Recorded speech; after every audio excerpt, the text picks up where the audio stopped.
اب جب قربانی واجب ہوئی ہے تو انسان بظاہر جانور خریدے گا، تو قربانی میں کون سے جانور لینا افضل ہے، کن جانوروں کی قربانی کی جاتی ہے، اس کے متعلق شریعت یوں کہتی ہے کہ اگر آپ بھیڑ یا بکری، دمبا، بکری، بکرا، ان کی اگر قربانی کر رہے ہو تو اس کا 1 سال کا ہونا ضروری ہے۔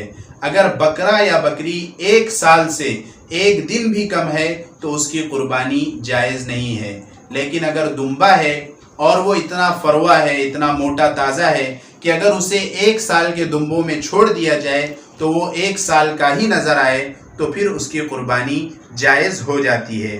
لیکن بکرے میں یہ فرق ملحوظ رکھیں کہ بکرا اگر 1 دن بھی چھوٹا ہے تو پھر اس کی قربانی جائز نہیں ہے۔ اسی طرح آپ بیل یا اس کی جنس کے کسی جانور کی قربانی کر رہے ہو تو اس کے لیے 2 سال کا ہونا شرط ہے۔ جب اس کے 2 سال مکمل ہوں گے تبھی وہ قربانی کے لائق سمجھا جائے گا اور اس کی قربانی جائز ہوں گی۔ یہاں پر جانوروں میں ایک مسئلہ یوں آتا ہے کہ ان کے دانتوں کا اعتبار کیا جاتا ہے، تو دانت جو ہے وہ ایک علامت کے طور پر ہے۔ دانت جانور کی عمر کی ایک علامت ہے، لیکن اگر کبھی کبھی ایسے بھی ہوتا ہے کہ جانور کی عمر تو ہو جاتی ہے لیکن اس کے دانت نہیں آتے ہیں یا دانت کم ہوتے ہیں، تو اعتبار عمر کا کیا جائے گا، دانت کا اعتبار نہیں کیا جائے گا۔